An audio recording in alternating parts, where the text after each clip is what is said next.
Good morning, everyone. Welcome to panel 694, Biosecurity is Reconciliation. I'm the moderator. My name is Doug Clark, and I'm an associate professor at the University of Saskatchewan. This morning, I'm here in Treaty 6 traditional territory in the homeland of the Métis in Saskatoon, Saskatchewan. And I have three panelists who I'm thrilled to have join us this morning. And I will just take a moment to introduce the three of them. I've worked with two of our panelists and spent a little bit of time with a third, and it's been a lot of fun interacting with these folks and learning from them. So first up today is going to be Melanie Mark Shadbolt. Melanie is the Deputy Secretary of Maori Rights and Interests at the Ministry of Environment in New Zealand. And she is also the CEO and co-founder of Te Tera Wakamataki, a Maori environmental not-for-profit and home of the Maori Biosecurity Network. Melanie coached me on the pronunciation of her organization's name this morning, so the errors are all mine. Our second presenter this morning is going to be Simon Lambert. Simon is an Indigenous researcher who is an associate professor in the Department of Indigenous Studies at the University of Saskatchewan, but is joining us from his homeland back in Aotearoa, New Zealand. Simon is also a collaborator on the Maori Biosecurity Network and works on forest pathogens with that network. Our third panelist this morning is going to be Brenda Parley, a professor in the Department of Resource Economics and Environmental Sociology at the University of Alberta, and formerly a Canada Research Chair in that same department. And Brenda has an extensive work history with Indigenous communities in Western and Northern Canada, leading large-scale community-oriented research projects. So those are our three panelists today. And I'd like to just set the scene for what all of us are going to be talking about. So Leighton, if you could take us to the second slide, please. And this is a really interesting word and a concept that I've had expanded in my mind by interacting with our panelists today. In a Canadian context, we think of biosecurity, which is fundamentally the effective control of zoonotic diseases, deliberately or accidentally imported pathogens, and invasive species. Here in Canada, we tend to think about this very much in an agricultural context. The biosecurity measures around poultry farms are a pretty obvious example. But what I've come to learn is that in other parts of the world, and particularly in New Zealand, it doesn't mean simply in that context. And in fact, the broader application of this context to the whole environment that humans and living organisms share opens up a lot of really interesting possibilities for policy. It opens up interesting opportunities too for advancing a lot of the sorts of integrative concepts that in environmental and human environmental health management, ideas such as One Health have long been discussed, but have had a great deal of difficulty actually getting traction in policy processes. Leighton, if we could move to the third slide, please. So our panelists each have some pretty deep experience with dimensions of biosecurity policy and thinking of biosecurity in this larger context. And they've all worked with some really interesting examples where an Indigenous perspective on biosecurity and Indigenous goals and aspirations around biosecurity provide some really interesting lenses into policy processes, and I think potentially really promising ways of reconfiguring policy processes to be more supportive of Indigenous objectives. So our panelists are working today from three questions. First off, what examples illustrate biosecurity policy that can advance Indigenous state reconciliation? Second question, how can we improve the inclusiveness and effectiveness of biosecurity policy processes? Can empowered biosecurity even be seen as a treaty right? And finally, how can those policy processes contribute to Indigenous state reconciliation? So with those three questions in mind, our panelists each have short presentations for us. And then we're going to move into a Q&A where I hope that the panelists will have a bit of a chat amongst one another. And we'll also respond to questions from the audience. And we'll do this largely through the Q&A forum, which I hope that the the audience members can see in the toolbar down at the bottom of your frame. I'll be moderating that. If you have questions that occur to you throughout the presentations, please feel free to ask those in the Q&A, and we'll just stack them until we have time after the presentations. And with that, unless any of our panelists or our tech support crew think I'm overlooking anything, we'll start with Melanie's presentation. Ina mana, ina reo, ina iwi, I raurangatira mā, nau mai, haere mai, piki mai, kia ora hui hui mai, tātou katoa. Tēnā koutou, tēnā koutou, tēnā koutou katoa. Ko Tararoa te pai maunga, ko Wairarapa Moana te awa, ko Kahanunu ki Wairarapa te hapu, ko Papua te marae, ko Ngāti Kahanunu te iwi, engari, ko Ngāti Parau, ko Te Arawa, ko Ngāti Tuwharetoa, ko Te Ati Awa, ngā iwi hoki, ko Mel Mark Shabot tōku ingoa. Kia ora, and thank you for having me. And as Doug said, I am the Deputy Secretary Māori Rights and Interests at the Ministry for the Environment, and also a co-founder and CEO of Te Tira Whakamātaki, which is a Māori environmental not-for-profit and home of the Māori Biosecurity Network. And I guess that in itself is interesting, that it's a home of a Māori Biosecurity Network. And I guess what I'll do is I'll try and get into how that came to be and why that's so important for our conversations around Indigenous sovereignty and reconciliation with the state, especially as it comes to our health and well-being and the health and well-being of our environment.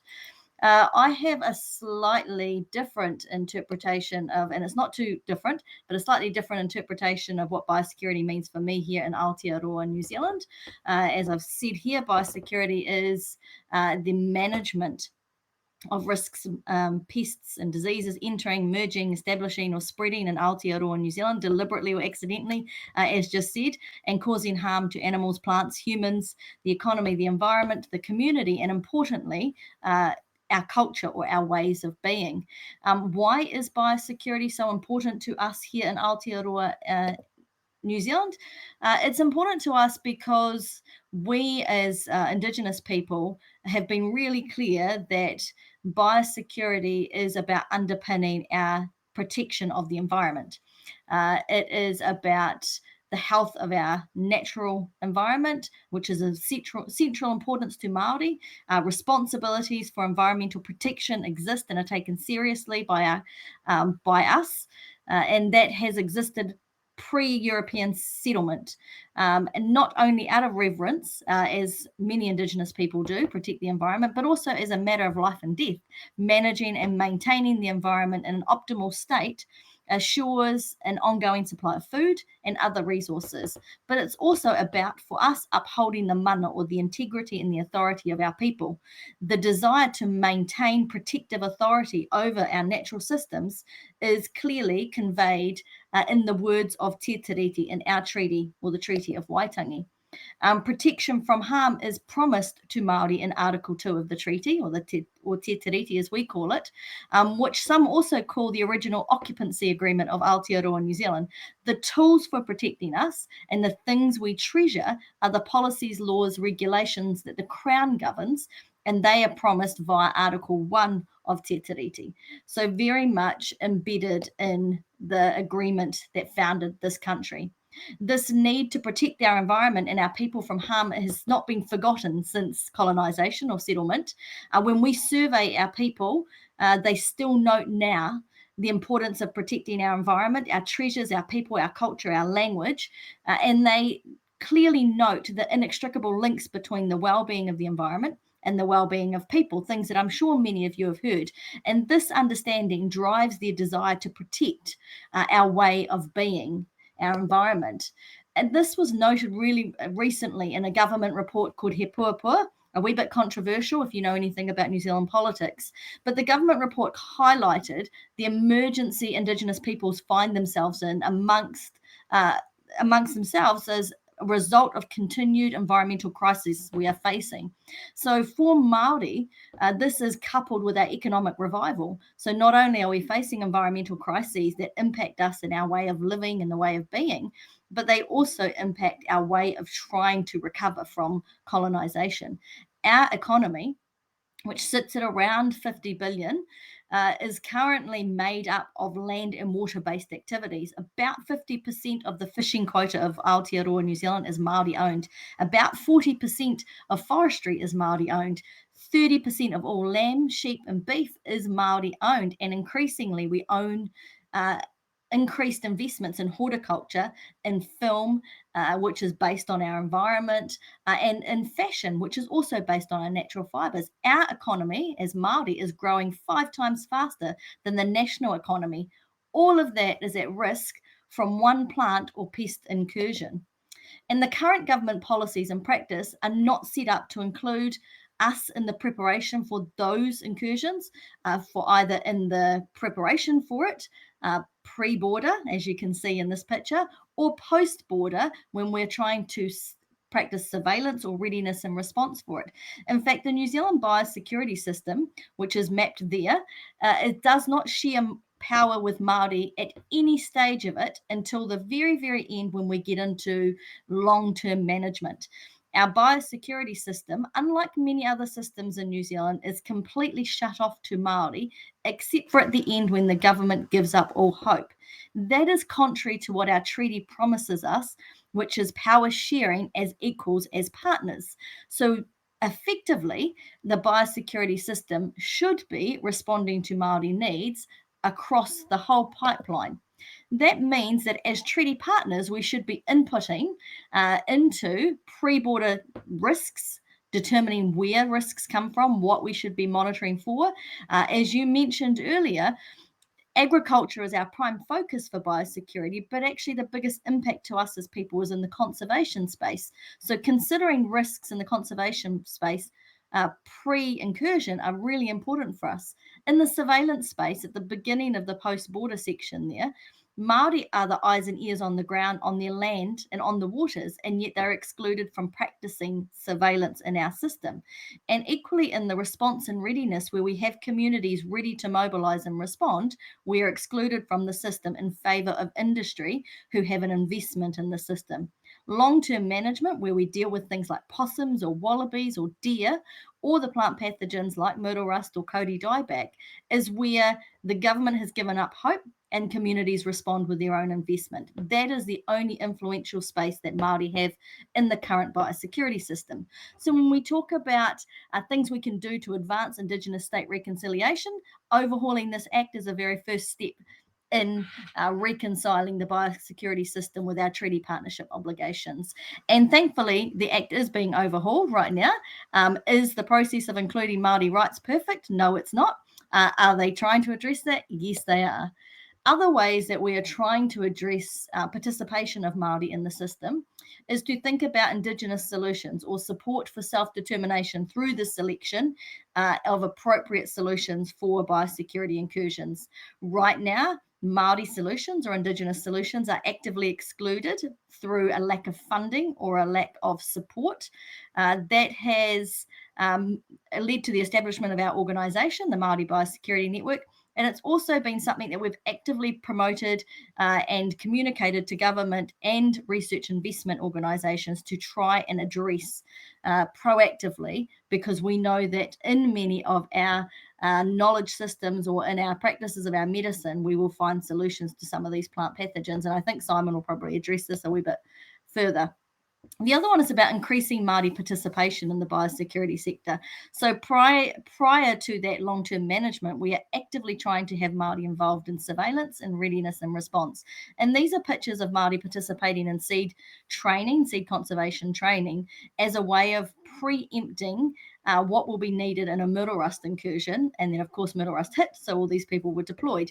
But getting really proactive in monitoring for diseases that we know will impact our species of significance, our taonga, and trying to ensure that our people are ready to respond and they have the capability needed, and that the government or the Crown is responding to that and resourcing that appropriately is part of our process of addressing the issues in the biosecurity system or the exclusion in the biosecurity system. Those are relatively easy because they are tangible things to do. The much harder policies to address for us are those that discriminate and and I guess misappropriate our culture, our knowledge, our language. And my 262 is a treaty claim against the Crown around the loss of control over our heritage. It's also known as the flora and fauna claim because largely it focuses on flora and fauna, but it talks about the loss of control Indigenous people or Māori suffer when we lose access to our language or when we lose control over our kapahaka or our way of performing, our dance, our song, and our way of being. And so these are examples of when our culture has been stolen, misappropriated, or used inappropriately, like the haka or our tā moko, and where we've lost control of that. And that very much links into biosecurity because the biosecurity system is about control in New Zealand. And I know we've got to close up, so I'll probably wrap up by saying, for us in Aotearoa, New Zealand, the Biosecurity Act is one of the most powerful acts we have in our country. It also has some of the biggest investment in terms of dollar investment. The Biosecurity Act, in part, rivals some of the police powers. Police have often said that they have more ability to search and seize under the Biosecurity Act than they do under their own acts. So a very powerful act that excludes its Indigenous community, actively excludes its Indigenous community. The policy levers around that need to change. They need to change, as I said, because the Māori economy is growing very, very fast, and it's growing in spaces where biosecurity are foundation underpinning our growth and our recovery. If we continue to be excluded from that system, then what we will get is a system that's not fit for purpose and a system that can't respond when it needs to. And COVID's been a really good example of that for us. COVID's been a really good example of where Māori expertise and Māori communities have been excluded from a biosecurity response to the detriment of Māori people and the health of our people, where we now have Māori as the largest number of deaths from COVID in our country. What we're trying to do here is talk about how we can reconcile that, how we can adjust the biosecurity system now. What we always say, in times of peace, if we think about the conservation issues, in times of peace, so that when we have our biggest incursions and our biggest risks, our biggest threats, whether they're deliberate or accidental, we can respond very quickly as equals, as partners. And I think I'll probably leave it there and wait for some really exciting questions. So kia ora tātou. Thank you very much, Melanie. Every time I talk to you, I learn something new, and I'm always struck in discussions like this of the parallel challenges and the unique solutions, between the two countries. So thank you so much, Simon. You're on. Kia ora koutou. Good to see you all again, Doug. Brenda, I think we might have met somewhere. Melanie, I saw you just on the weekend, and unfortunately, we can't be face to face to this and have those, the follow-up conversations over a beer or a coffee, because there's so much going on in the biosecurity space that's relevant to a country, to a region, to groups of people, communities, to Indigenous peoples, to economies, and ultimately, I think it should be obvious to people now, the planet. And COVID-19 shows that we are all in the same storm, if not actually all in the same boat. But just picking up on a couple of points that Melanie raised. So the idea for Indigenous peoples to actually have some support and some space to be proactive. We are constantly responding to emergencies. Arguably, we could say colonization is the uber disaster event of Indigenous lives. And so for many communities, they have been responding to that incursion for 500 years. In the context of Aotearoa, New Zealand, it's not as long a period of time of colonization, but the same pattern exists whereby we are responding to state decisions. We are responding to a disaster, the Christchurch earthquakes of 2011, when Melanie and I first started working together as researchers. Prime example of that. We're very good at rolling our sleeves up and responding to an event, to an emergency, something where we have to band together, rely on cultural practices and networks to organize. What we actually need is to be proactive and to be ahead of these events.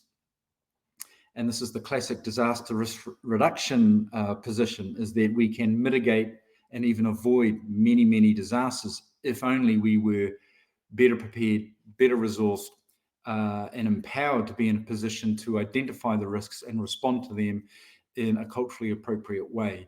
So what fascinates me in my time in Canada was during COVID, which is still going on, and I do want to acknowledge the pain and suffering that a lot of households and communities are experiencing. In particular, I'm thinking of Saskatchewan, Treaty 6 territory, homeland of the Métis, where, as Melanie was saying, the mortality and the risk and the exposure to those communities to this pandemic is horrific. It's frightening.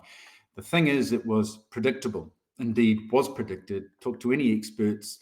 They will say where the vulnerability lies, and it is in poorer communities, those communities with poorer quality housing, those communities who live in overcrowded conditions, who do not have the same options and ability to control their lives and self-isolate and stay home and work from home and all those sort of things that we are instructed to do.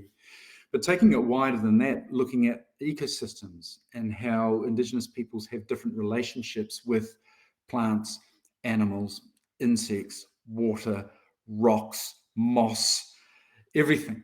All right. So when people say across Turtle Island, they speak of all my relations, it's really to be taken literally that Indigenous peoples everywhere interpret the environment as relatives. And so that changes the way you think to manage things. So just to give you some insights on COVID, but also other biosecurity risks. A pest, a disease, a virus is in many instances seen as, in non-Indigenous circles, some people might even frame it as evil. Indigenous people are very careful when they label something evil. And so a pest that arrives in a territory and begins to spread, some people I have heard interpret that as, well, it's a successful whatever it is. It has done very, very well. We have to acknowledge its strength, its abilities, and we actually have to think maybe we have to live with it, right? So there's different ways of interpreting species, plants, pests, diseases, viruses.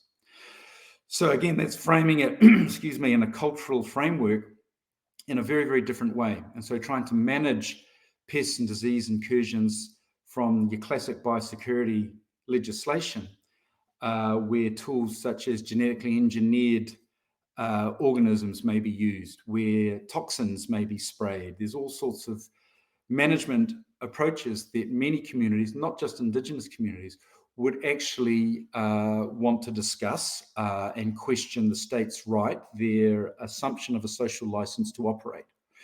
And as Melanie pointed out, here in Aotearoa, New Zealand, Māori are excluded from a lot of those conversations.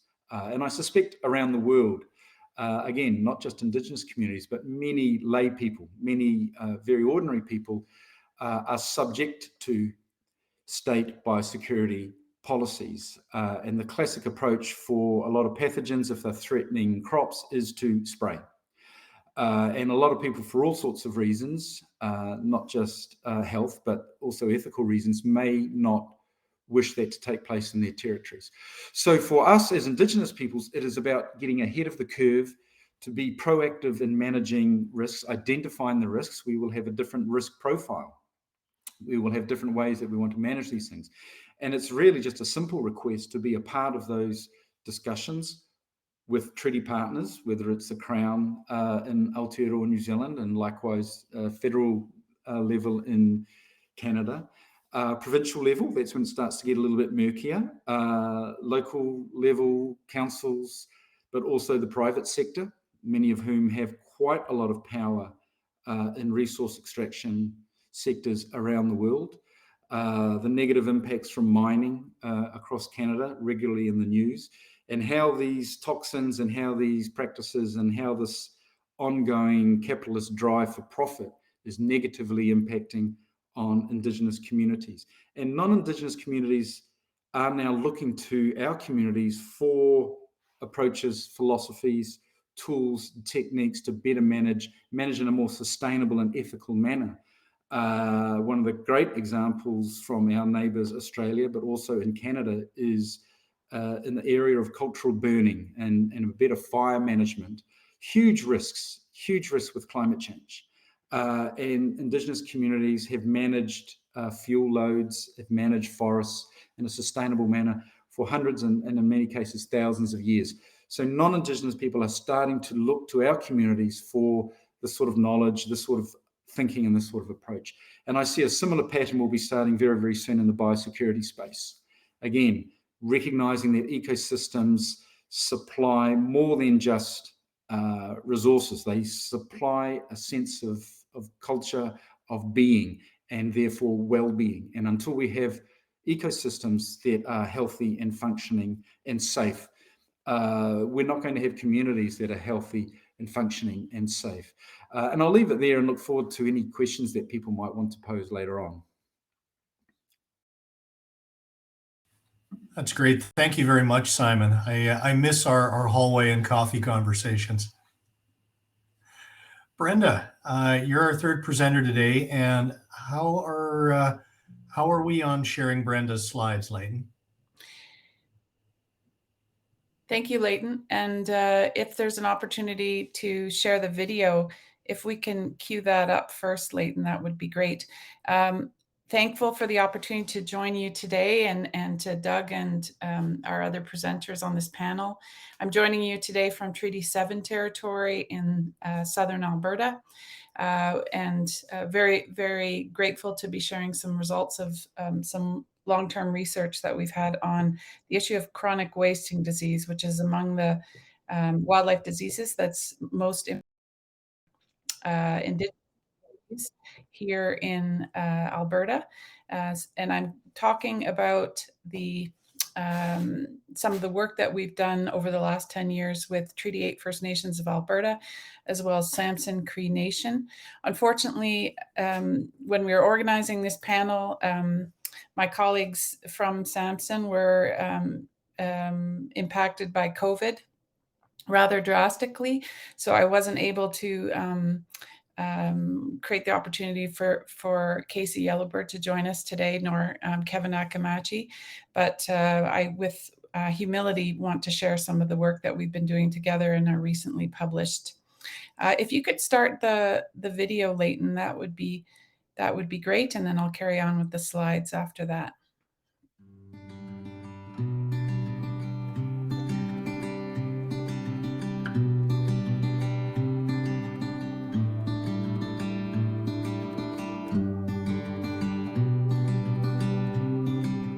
And so what is chronic wasting disease? It affects deer, elk, moose, and possibly caribou. And it started back in 1968 in Colorado, and it entered Canada in the 1990s or so.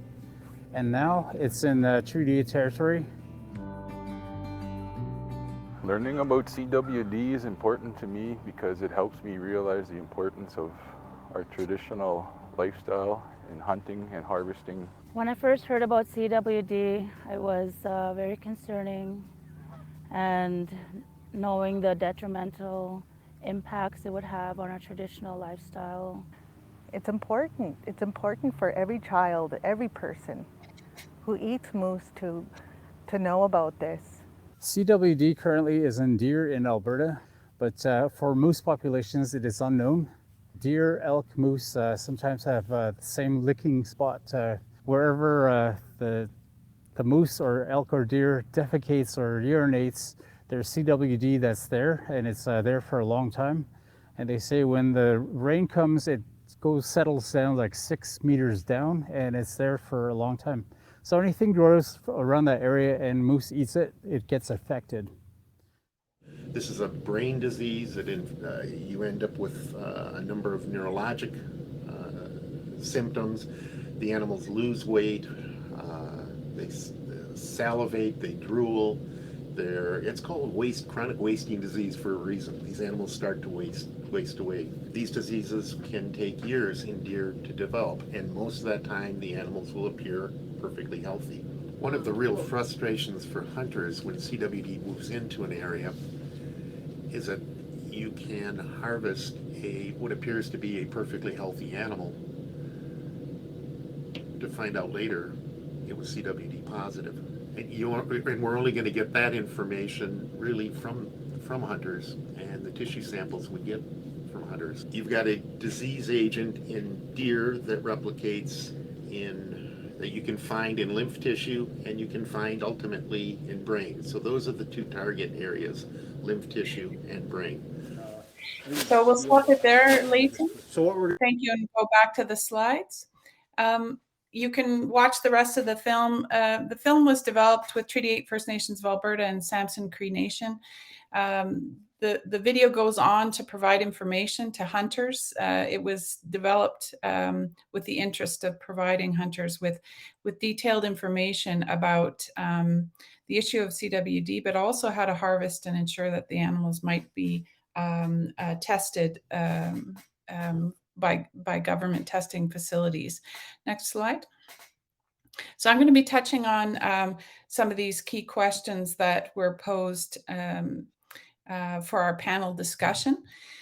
In terms of the value of this work, and the other panelists have touched on many of the key issues, same issues around the value of Indigenous knowledge systems and self-determination in addressing issues of wildlife disease or biosecurity threats. The project that we have initiated and with Treaty 6 and Treaty 8 communities, which started in 2007, really was developed to address and express concern, a fear within the hunting community, the Indigenous hunting community, about the risks of CWD.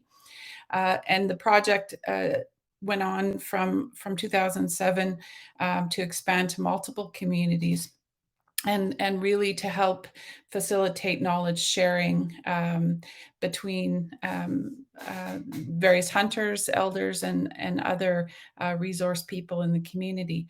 So the recognition that Indigenous knowledge holders have expertise relevant to tracking or for CWD surveillance is an important starting point for the project, and is not necessarily an issue that government nor a lot of scientists have gotten on board with.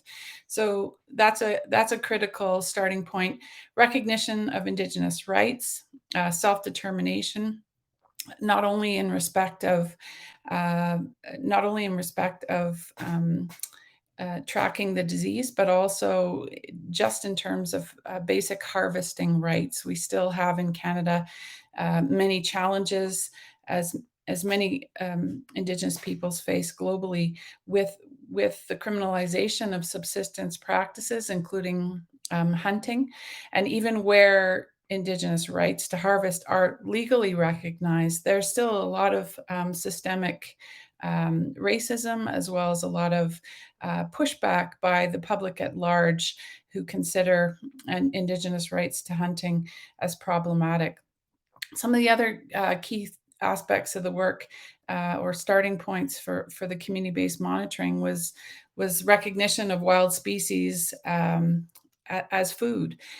This is a fundamental starting point, and for a lot of communities, but at the same time, most of the public gets their roast beef on styrofoam, and the idea that deer, elk, and moose are fundamental to the diets and nutrition and health of communities there's quite a disconnect there. Building capacity for learning and adaptation, also critically important. And the foundation of everything is recognition of the physical and spiritual connections to wild species, that we're not just talking about monitoring, or biosecurity is not just about these physical biological threats, but is really a challenge to the physical and spiritual relationships that people have to nature. Next slide.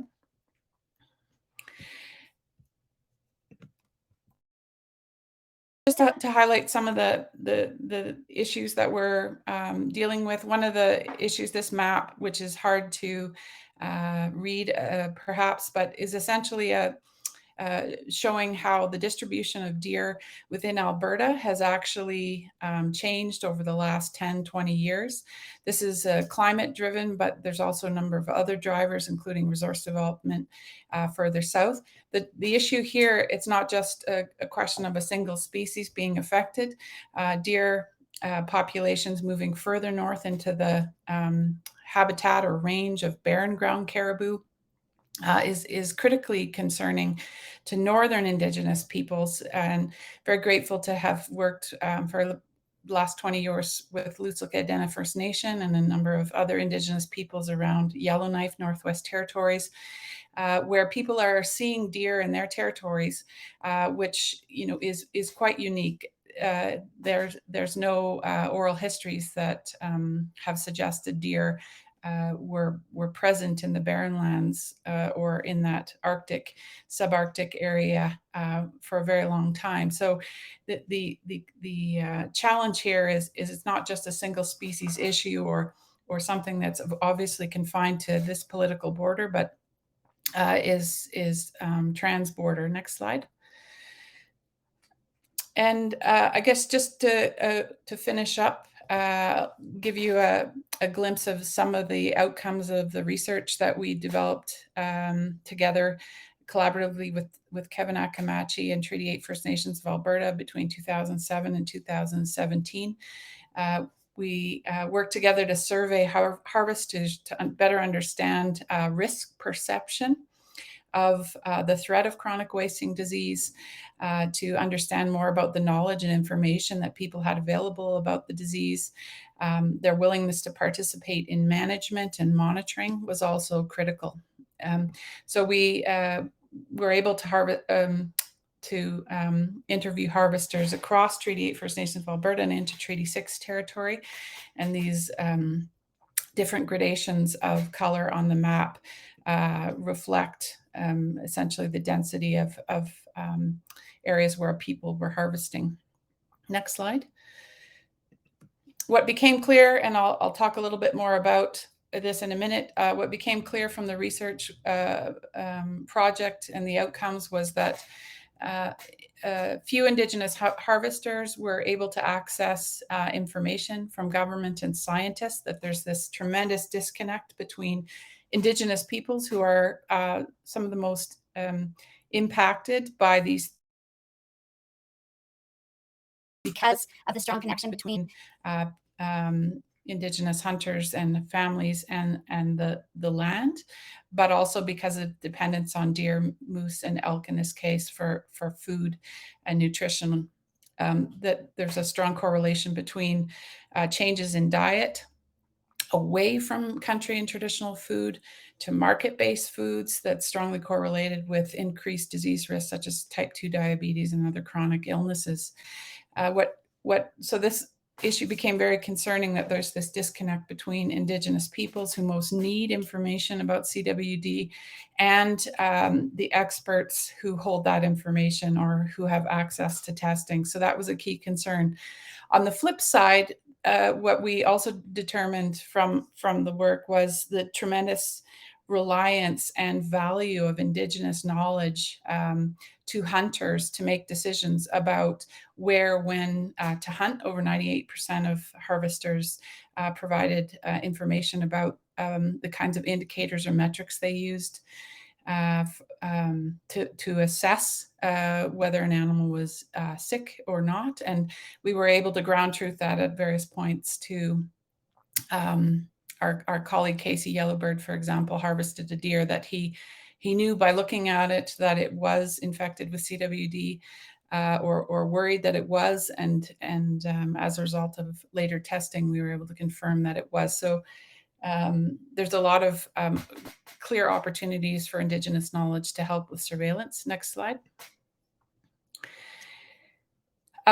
This This graph just is perhaps a little bit boring, but just highlighting this concern about lack of information at the same time that CWD was increasing over time, and the blue curve shows how CWD positive cases increased from 2008 to 2019, increased exponentially.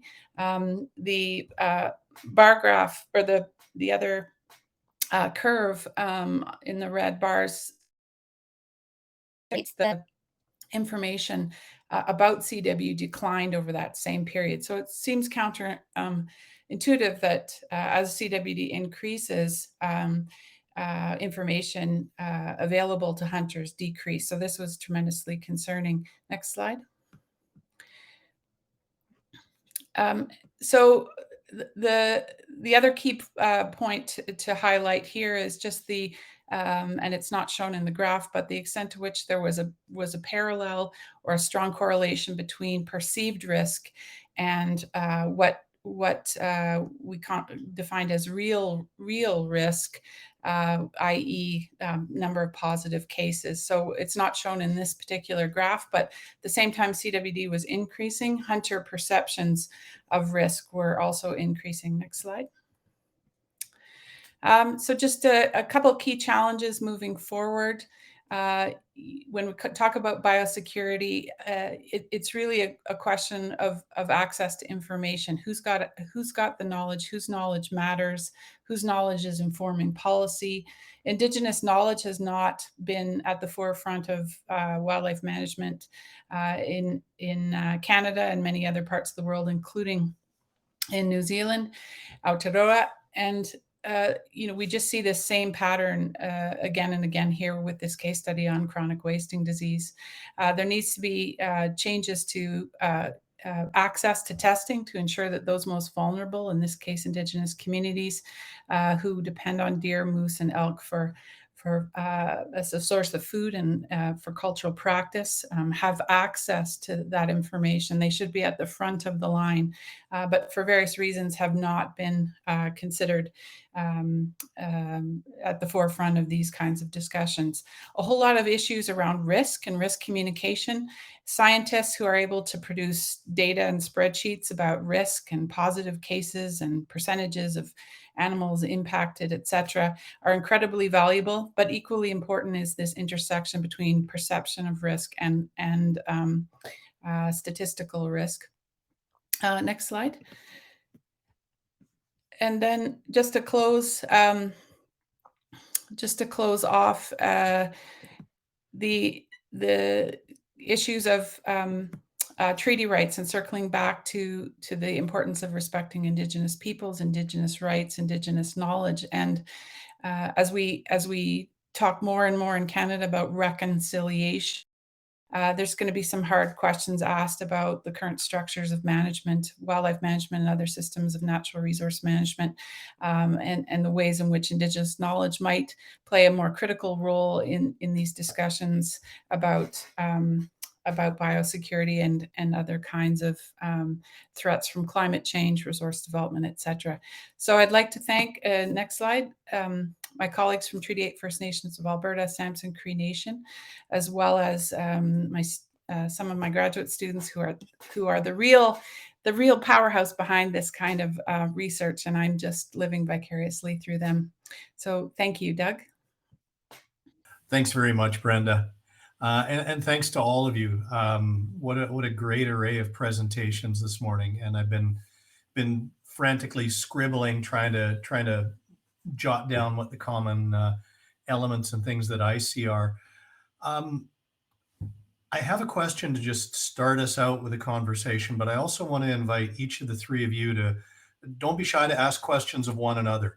I think that could go somewhere really good. But I want to pick up on a thread initially that Simon brought up, the idea that what's really needed in this space is for Indigenous communities and Indigenous organizations, wherever they are, to have the latitude to be more proactive, to be able to bring perspectives, values, knowledge, and goals into policy processes. And all three of you have talked about need and or efforts in that way. So anybody want to dive in on exploring, ways to create that space or enlarge that space? Give it a go to start off with, and then chuck the Sure. ball, as we say, throw the ball. I mean, I guess public policy sets the rules by which countries and governments function. So it's hugely powerful and a vital part of society. And science and data provides evidence and advice that underpins public policy. And yet in both those spaces, often communities or minority groups, especially Indigenous communities, are excluded. So they're excluded from setting public policy, and often our knowledge sets are excluded from what is considered mainstream acceptable science and or data. And so the conversations that need to be had are one around how do you design policy, and I think someone else mentioned it, you might have mentioned it, around co-production, and how do we co-produce policy with communities? How do we co-produce policy with Indigenous communities? But then how do we ensure that our science and evidence and data is open and inclusive to other forms of knowledge? Ultimately, the environmental issues we're facing and the health issues we're facing and all of those global issues we're facing are really large and complex, and none of our existing knowledge systems in isolation will be able to address those. What we need is a diversity of knowledge sets. We need interdisciplinary, transdisciplinary approaches to addressing really wicked issues. We'll only get those approaches if we're open to including other forms of knowledge and other ways of defining science. And so what policymakers, with one of my hats on, have to do is find ways to, one, slow down the policy pipeline so that we can have conversations early on, and so that we can be broad and inclusive when we're setting up policy and trying to slow down that kind of, that fastest gun in the West kind of approach that we have right now to policy legislation and the like, so that we can allow it to be influenced by other knowledge sets and other systems. One of the things that we're doing here is really trying to think, and I tried to drop it in the discussion forum if I've done it properly, is trying to think about how we work at that nexus of treaty rights, policy, and of science. So how do we influence, how do we bring those three things together to influence and make change on the ground that will be fit for purpose, as we keep saying, because the solutions we need here in Aotearoa, New Zealand, we won't find elsewhere. So trying to work at that nexus is really hard. It does mean that we have to have people who can have brave, bold conversations about racial equity, about inclusion, and be courageous about those. So that's kind of where we're sitting right now. I'll chuck the ball to someone else now.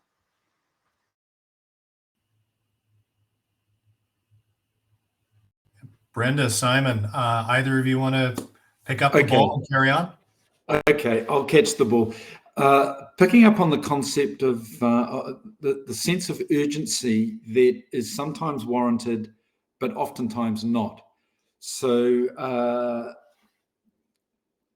governments use urgency all the time to rush things through. One thing I noticed at the outset, or very quickly with COVID, was provincial governments ramming through resource policies to, in the one sense, continue what they've always done, which is to extract resources, often from Indigenous territories, but to do it at an increased rate.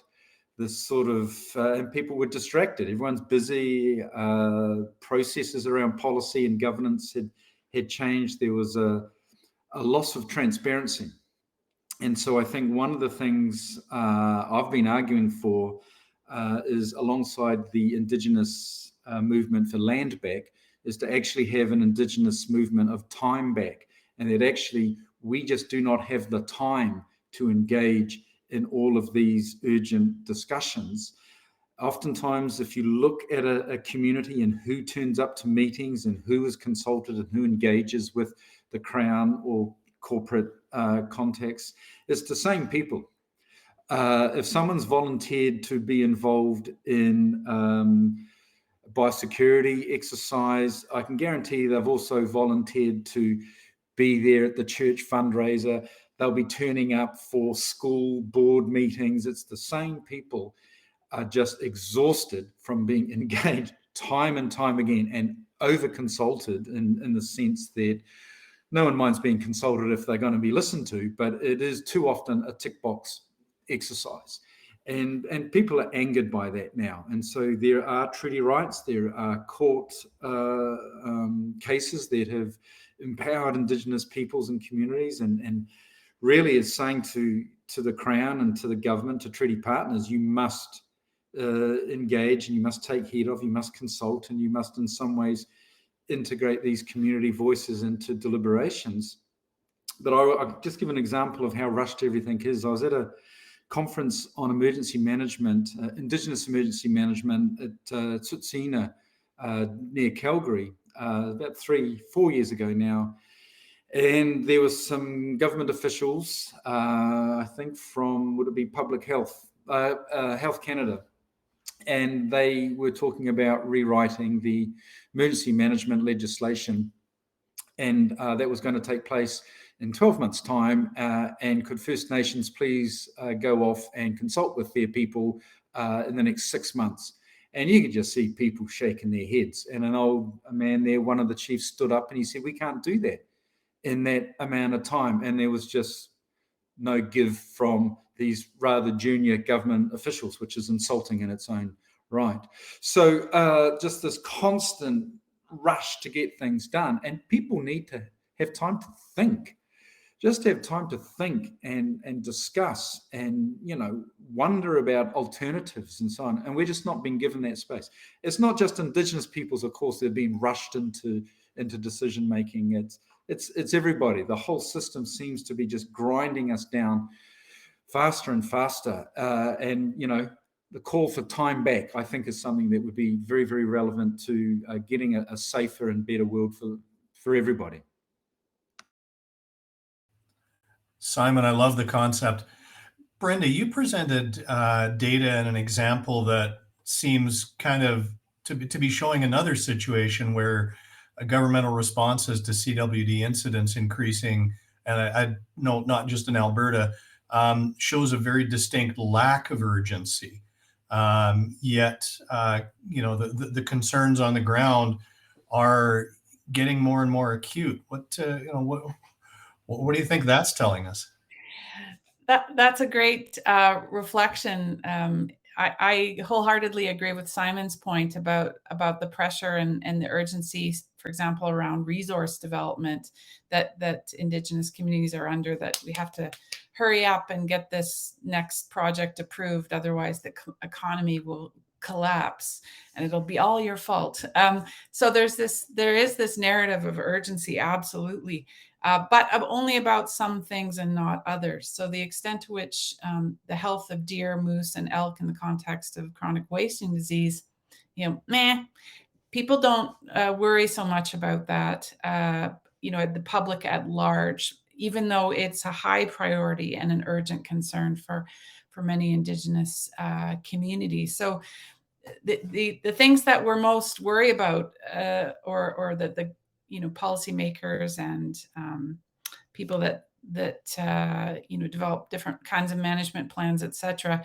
You know, there's a huge bias against cultural values of Indigenous peoples for the land, and a privileging of other kinds of values, and the extent to which, you know, the privileging of resource development, you know, whether in Aotearoa or in Northern Canada or other regions, comes at the expense of subsistence or cultural uses of the land, that those other Indigenous values about the land as food, about the land as ceremony, about the land as cultural identity and well-being, come second to these other kinds of values around resource development. And we certainly see that here in Alberta, and you guys in Saskatchewan too.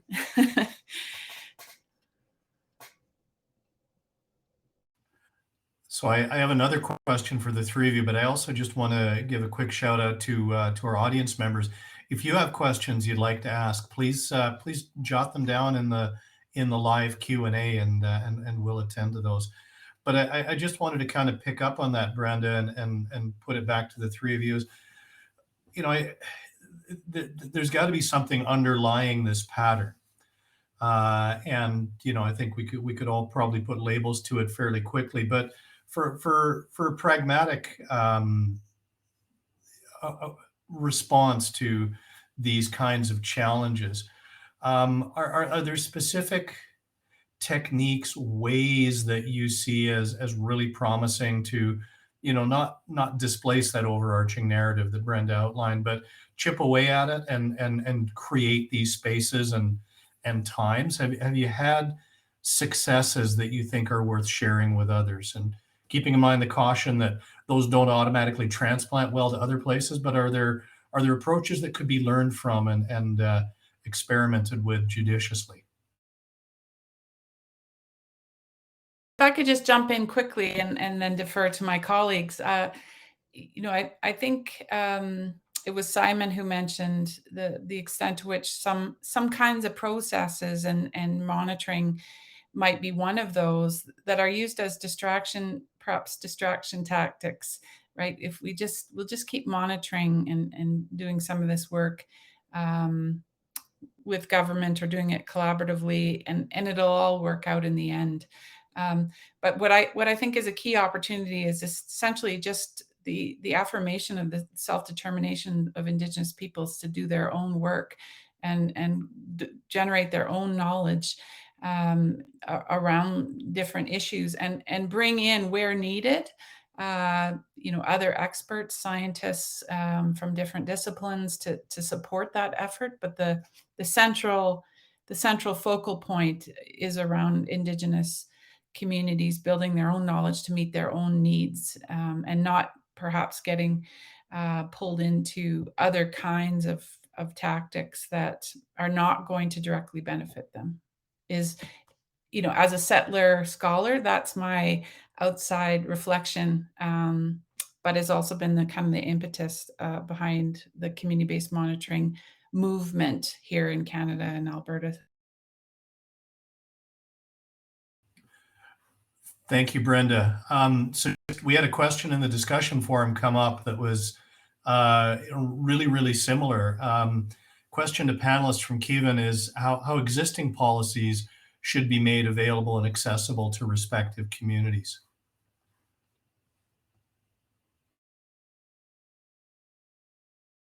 I can start with. I mean, one of the reasons I went into government, and I was saying to you, wasn't I, Doug, beforehand, that it was, for me, it was quite weird to go onto the Crown and support the Crown when I've been very staunchly in the Māori Indigenous space for a very long time.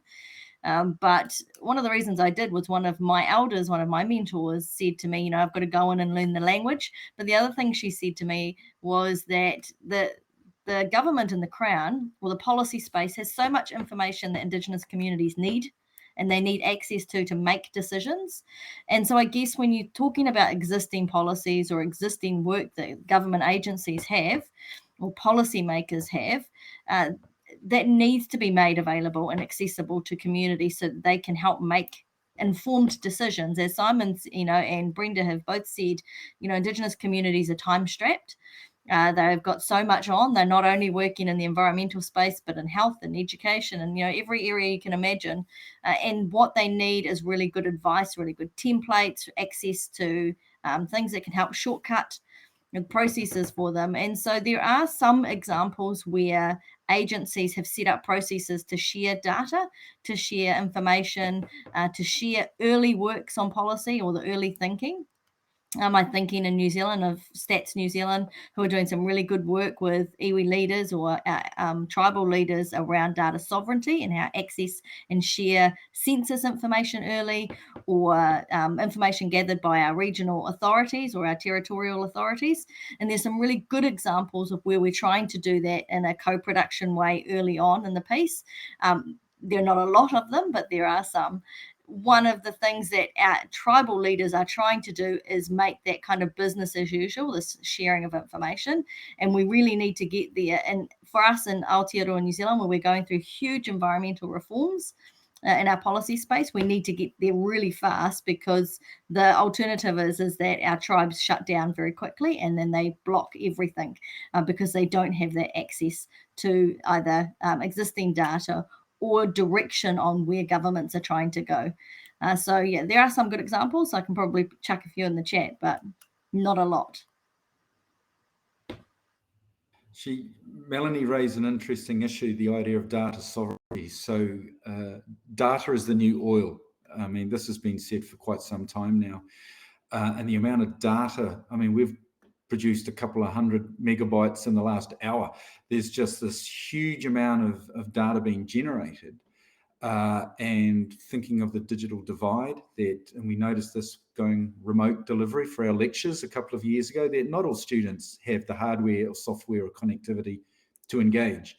So here is another, another resource, another boom, and yet again, there's a risk that Indigenous communities will not benefit as much from that as they need, as they deserve, and as they have a right to.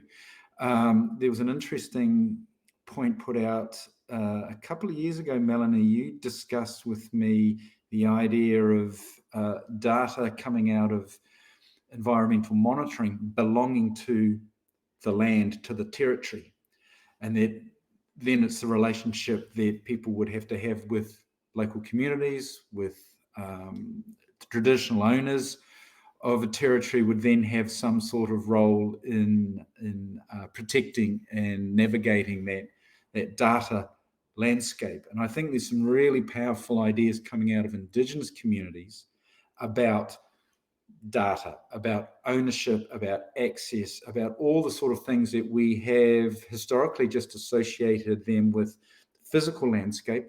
The principles and the philosophies apply to the digital landscape, to the policy landscape, indeed to everything, to the whole planet. Let's face it, we're all grappling with the challenges now of climate change, and Canada more so than many other countries. I think Australia likewise will have similar issues. Our neighbours in the Pacific Islands. So in that policy data space, the landscape, Indigenous peoples have a right to wander freely over that in many instances. And so again, what are the policies that are going to empower and enable that? People have got ideas, and again, it's getting them through into government and asserting those treaty rights.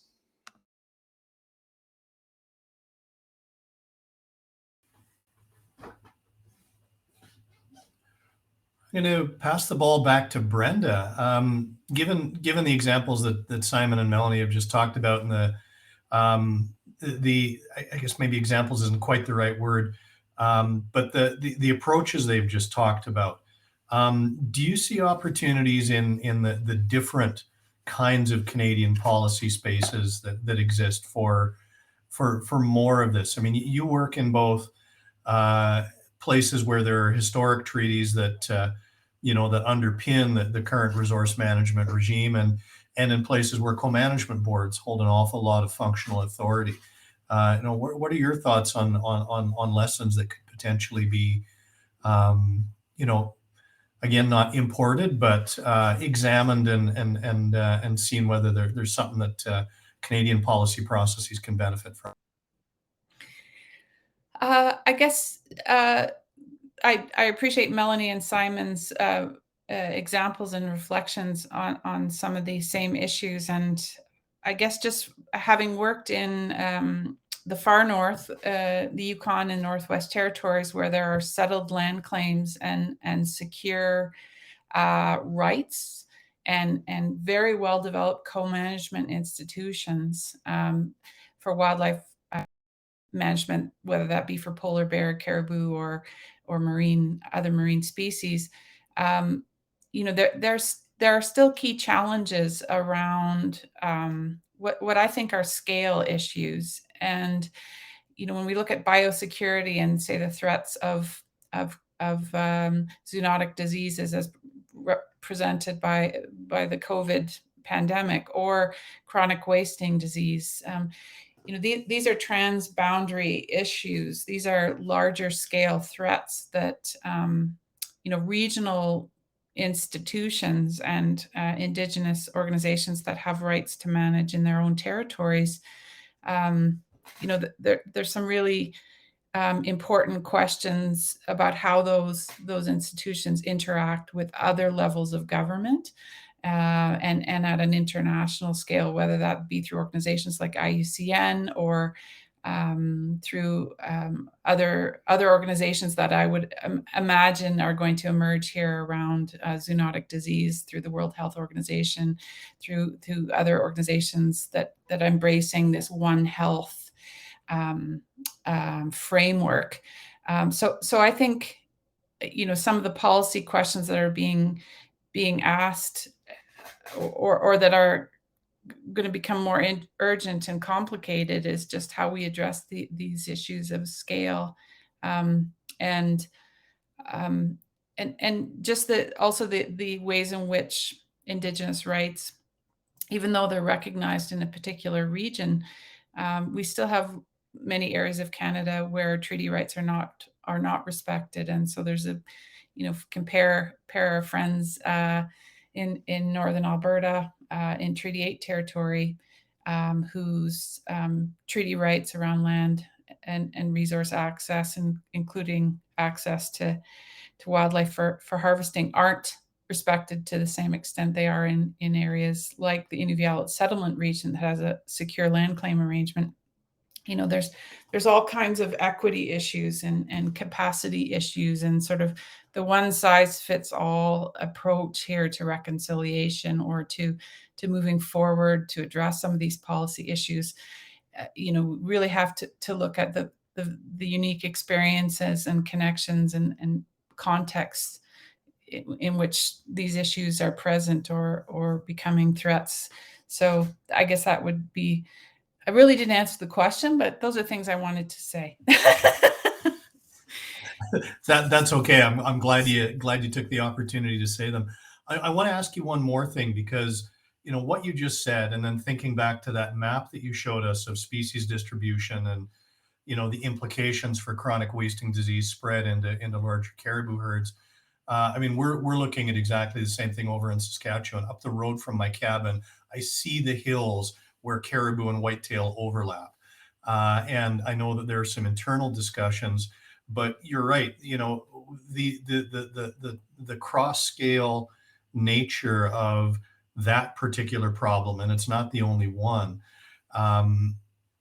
There's a coordination challenge, like I'm not sure have been faced in a whole lot of other similar situations. The only thing I can think of is, of even comparable complexity, or things like Pacific salmon management between, the different Canadian territories and provinces in Alaska, and all the multiple levels of representation that have eventually found their way into the Pacific Salmon Commission. But what do you have any thoughts on approaching these kinds of complex cross-scale dimensions to these problems? A question for me or for Simon? Well, that should be a question for everybody, but if you had specific thoughts and wanted to jump in and give it a try, go for it. And I'd throw it to all three of you.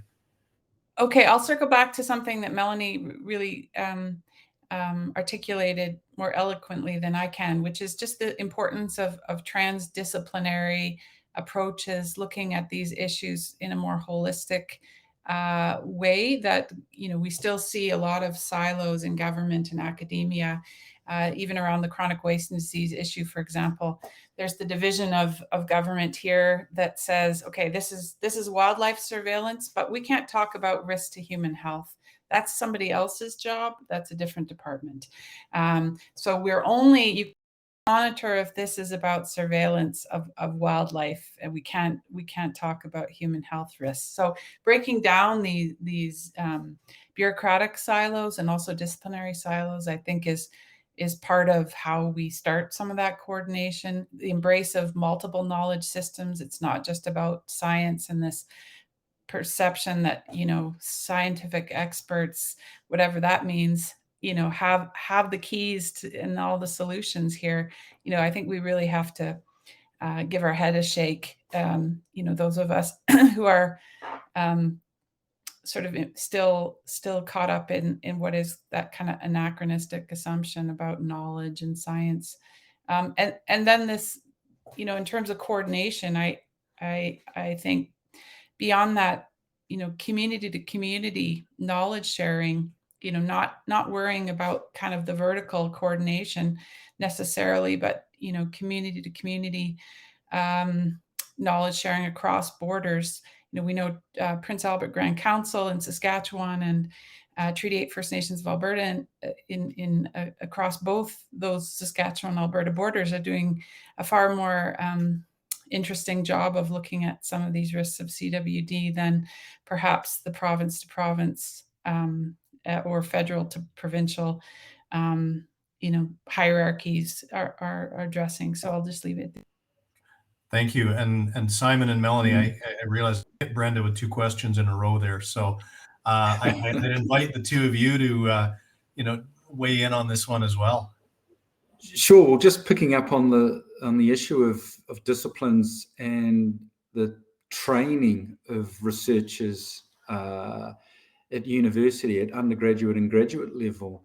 Yeah, a lot of students, I think, are looking for more synthesis of disciplines. I mean, let's face it, in subdisciplines now, you can have colleagues down the hall that, you know, you do not necessarily all know what each person is doing. We've specialized so much. And in some areas, you know, I get it, obviously, you know, chemistry, medical sciences and so on, there's a huge amount of stuff to be learned.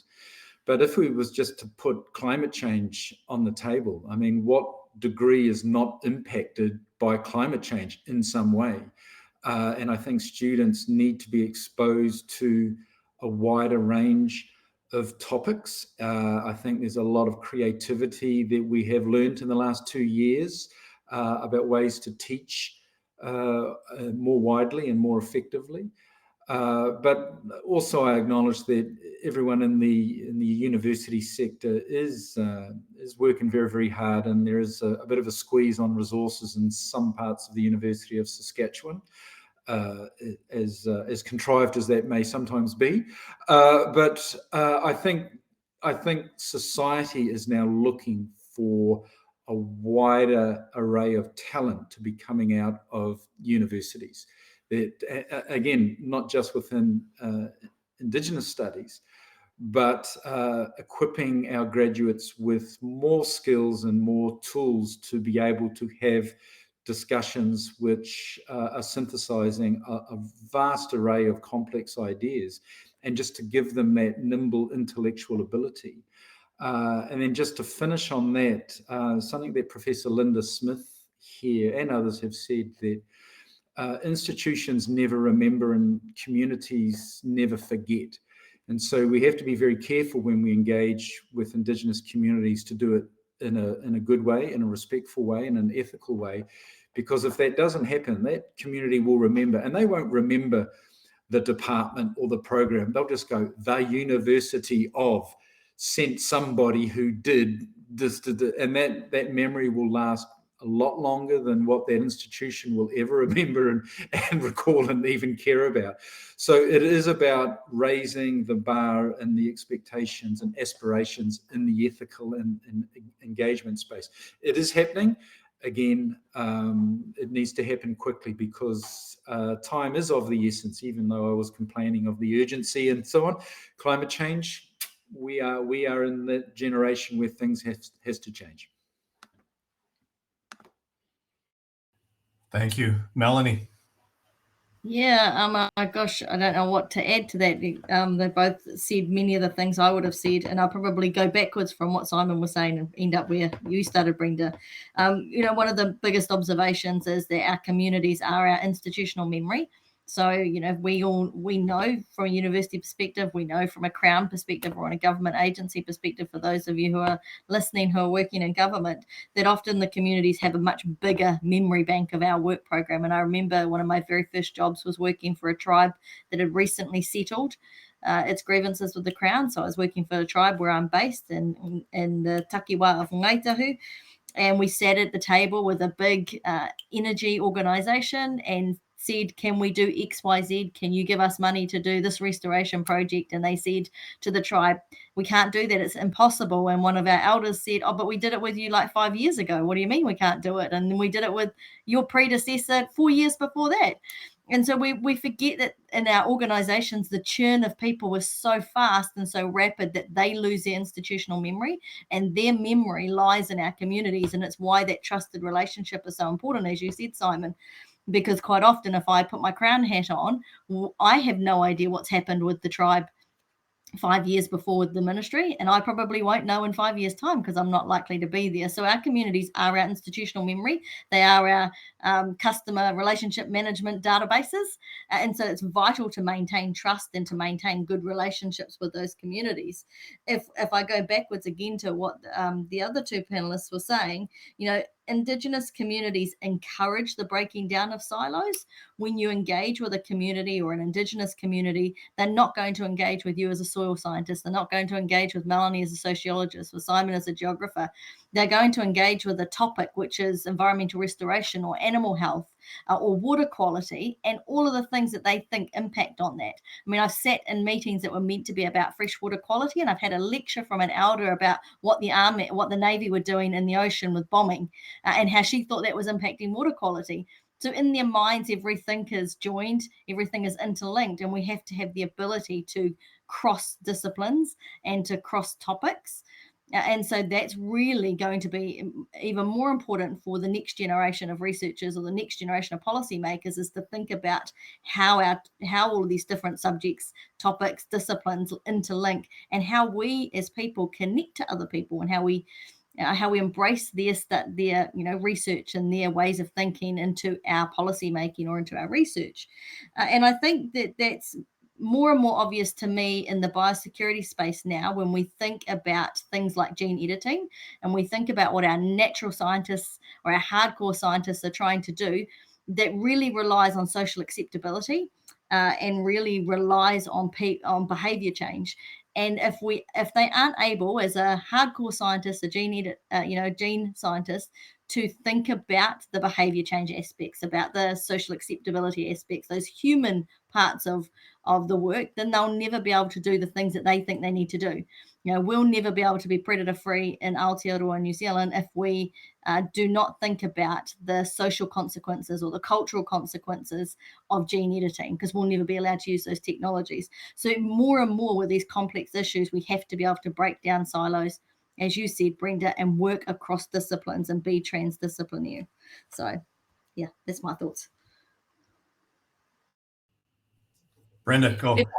I was just, as Melanie and Simon were talking, another reflection came to mind about the sort of also disconnect between the policy, the halls of policy making, wherever those are, and what happens on the ground, and the real challenge when you folks were talking about communities never forget. I remember a mutual colleague of ours in the Inuvialuit settlement region, Doug, expressed concern that the scientists had come into the community. They had made some recommendations for management, that really affected policy, but they got it wrong. They got it wrong, and so whoops-a-daisy. Sorry about that. We created all kinds of impacts on your health, your food security, your rights to the land, based on data that in effect was in error. And of course we see that periodically over history, where the primacy of science in policymaking is been problematic. But as the elder said, people never apologized. You never apologized for getting it wrong.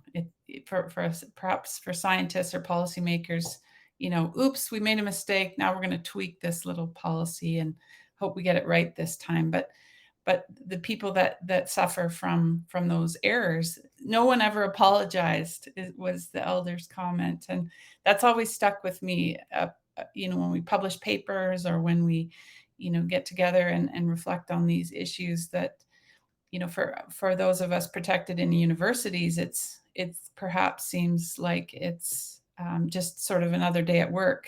to revise and resubmit a paper, but these conversations about data can have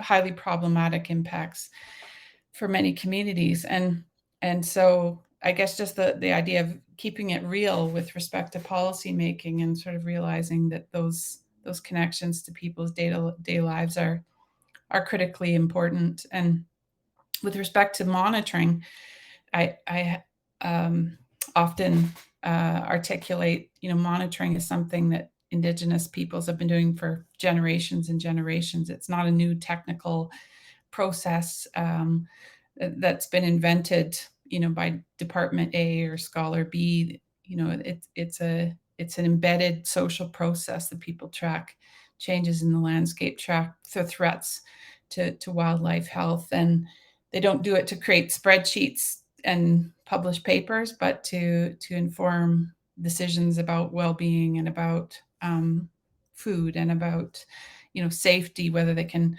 travel on the ice here or whether they can harvest a particular animal or not. And so I think sometimes we forget that in academia about why the research matters, why monitoring matters.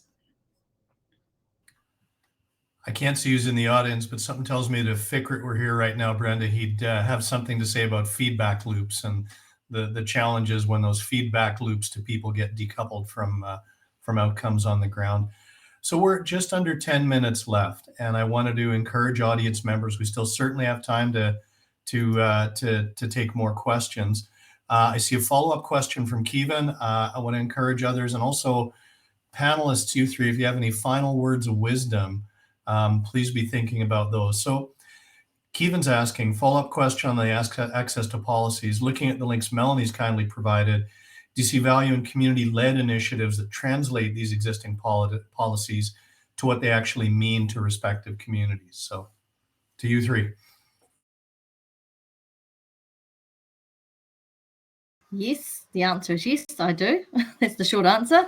The longer answer is that there are attempts. I mean, I've watched attempts to do this. We have a policy here in Aotearoa, New Zealand, called Te Mana o Te Wai, so the mana or the authority or the prestige of the water. So it's around water quality or fresh water quality. And the rollout of that, as you can imagine, because it's a Māori concept that's been embedded in policy regulations for all of New Zealand, is quite difficult. Most of our territorial authorities have no idea how to unpack that and interpret it.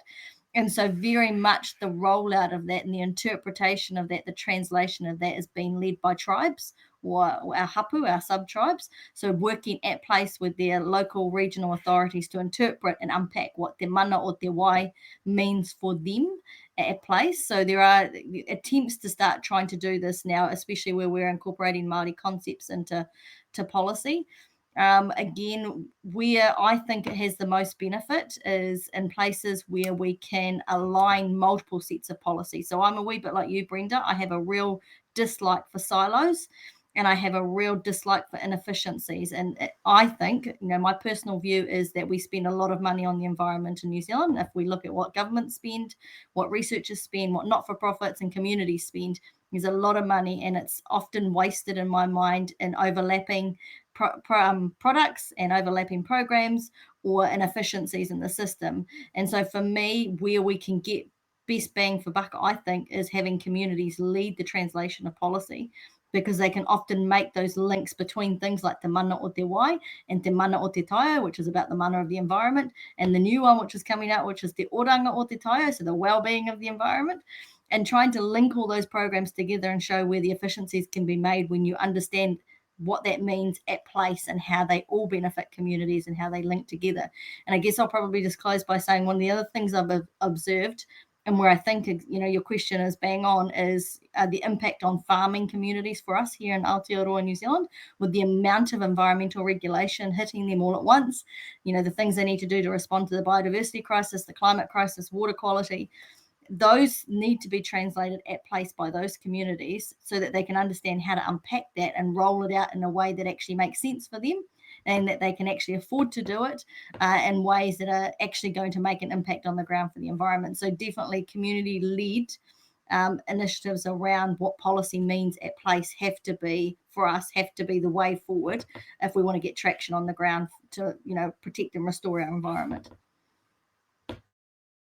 Yeah, I agree with all that. All I would add is that the whole world is in the midst of a massive experiment on exactly this. And so the data is coming in, and it can be graphed in very blunt terms, mortality.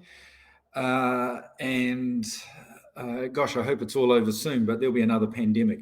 So we will be able to look and compare across regions and countries and across the globe and see where people have been able to lead effective pandemic responses. And I'm guessing, but I'm pretty confident that where communities have been incorporated early and empowered and informed and supported, that you'll actually see better results. And like I say, there's nothing more blunt than mortality data coming out at the moment. So I think that's the way forward. I think Indigenous peoples have the templates, the practices, the concepts to enable that.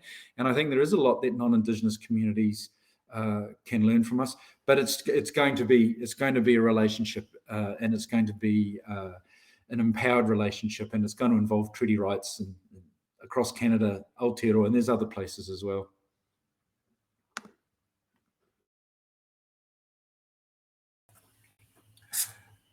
Thank you. Audience, we've still got just about 4 minutes, so if anyone has final questions, please don't hesitate.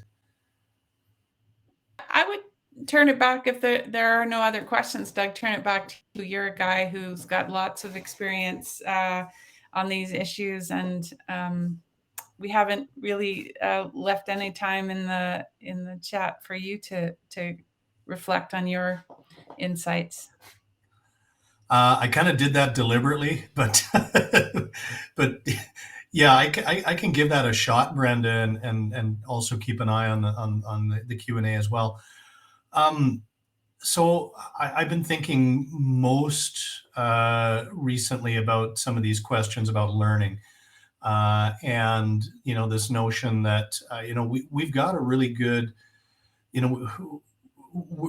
we know some of the underlying principles now. There are not a whole lot of there's not some secret undiscovered magic key, but we know an awful lot more about better ways to do things than like Brenda, when I met you when you were in Fickert's lab, and I was just looking for a doctoral program. And what strikes me is that over time and over incidents like COVID and others, there's been ample data and ample opportunity to learn. And the better approaches have never been totally hidden from view, or at least not for a while now. And yet we fail to take them up. And this is what concerns me, is that underlying so many of the situations we've talked about and many others is, we know that there's an awful lot. We know that there are better ways. We know that there are better approaches, but we're not doing it. Well, why is that? And that's a question that actually got asked of me during my doctoral defense by George Francis, and I still don't have a good answer for it. But I do think it's a question. I hope it doesn't become a question that haunts me, but I think this is a question we may need to look at, as well as, and in parallel with doing the real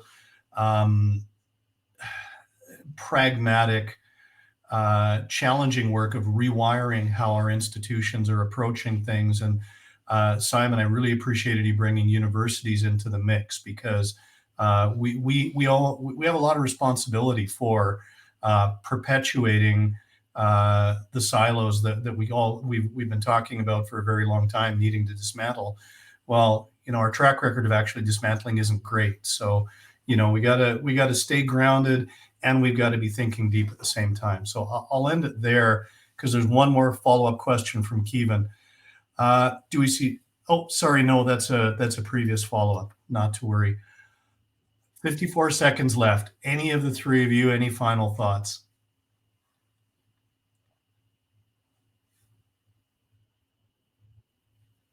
thank you for the opportunity, and it's been good to get to know you better, Simon, and also to meet you, Melanie. And I wish there was more opportunity to face and perhaps engage with some of the great work and people in Treaty 8 and Treaty 6 here in Alberta, and hopefully you get a chance to meet Kevin and Casey at another time. And thanks, Doug, for organising this. And it's actually been a really enjoyable session. I've really enjoyed it. Good. So have I. I've been frantically taking notes, but I've also been trying to enjoy myself at the same time. So my thanks to the three of you and to our audience. This has been a fun conversation. Oh, kia ora. Ngā mihi. Thank you. Well, stay well, everybody, and